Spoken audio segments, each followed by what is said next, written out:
Isang mapagpalang araw po sa ating lahat. Dadako na po tayo sa pampitong wika ng ating Panginoong Kristo nang siya po ay nabayubay sa krus ng Kalbaryo.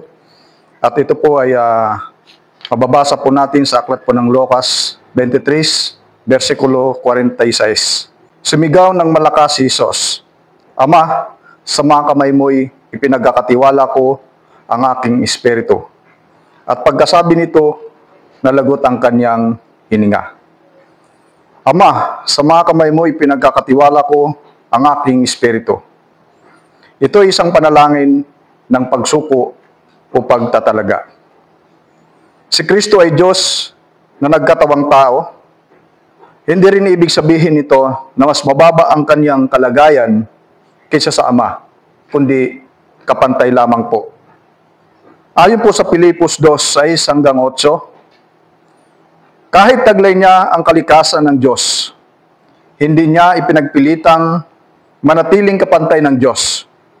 Sa halip, kusa niyang binitawan ang pagiging kapantay ng Diyos at namuhay ng isang alipin.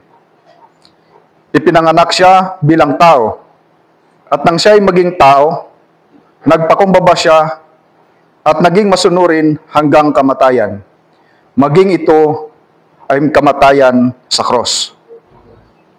Bilang nasa katawang tao, ipinapakita po sa atin ng ating Panginoon si Kristo na tayo dapat maging masunurin at walang ibang pwedeng pagkatiwalaan ng lahat ng anumang mayroon tayo, maging ang pinakamahalagang parte ng ating buhay. Walang iba kundi ang ating Panginoon Diyos lamang, maging ang ating kaligtasan. Ayon po sa Lucas 2:49, sumagot si Jesus, "Bakit po ninyo ako hinahanap? Hindi po ba ninyo alam na ako'y dapat mamalagi sa bahay ng aking Ama?" Mula sa una hanggang sa huli ng kanyang buhay dito sa lupa bilang tao, ay pinakita ni Jesus ang kanyang pagiging masunurin sa Ama, tanda ng isang pagpapasakop at pagsuko ng kanyang sarili sa Diyos. Bilang mga tagasunod ni Kristo, sundan natin ang kanyang halimbawa. Dapat lubos tayong magpasakop sa Diyos sa lahat ng aspeto ng ating buhay, lalo na ang ating kaligtasan.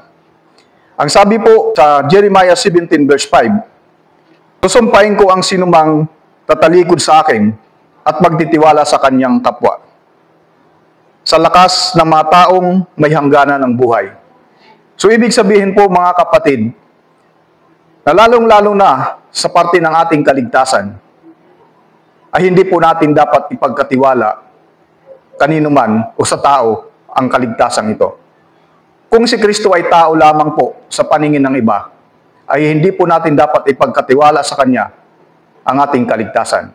Subalit, sinasabi po ng kasulatan na si Kristo ay Diyos na nagkatawang tao, marapat lamang po na ipagkatiwala natin sa ating Panginoong Kristo ang ating kaligtasan.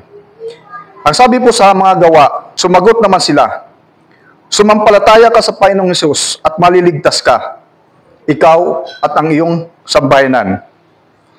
Sa mga gawa 4:12, ito rin po ang sinasabi, "Sa Kanya lamang matatagpuan ang kaligtasan, sapagkat walang ibang pangalan sa buong daigdig na ibinigay ang Diyos sa mga tao upang tayo po ay maligtas." So sa ating Panginoon Kristo lamang po, maaari nating ipagkatiwala ang ating kaligtasan. Kahit gaano kakapatid kabuti, kareliyoso, kung hindi ka sasampalataya kay Jesus at isusuko ang iyong buhay, mapapahamak din po tayo, kagaya ng iba. Walang ibang paraan o daan, tanging si Jesus lamang. At sabi po sa aklat po ng Juan, sumagot si Jesus, "Ako ang daan, ang katotohanan at ang buhay. Walang makakapunta sa Ama, kundi sa pamamagitan ko."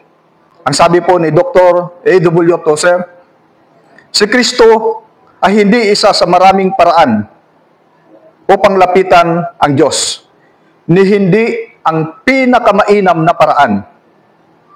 Siya ang nag-iisang paraan. Ikapitong wika, panalangin ng pagsuko o pagtatalaga. Maraming salamat po. Pagpalain po tayo ng Panginoon.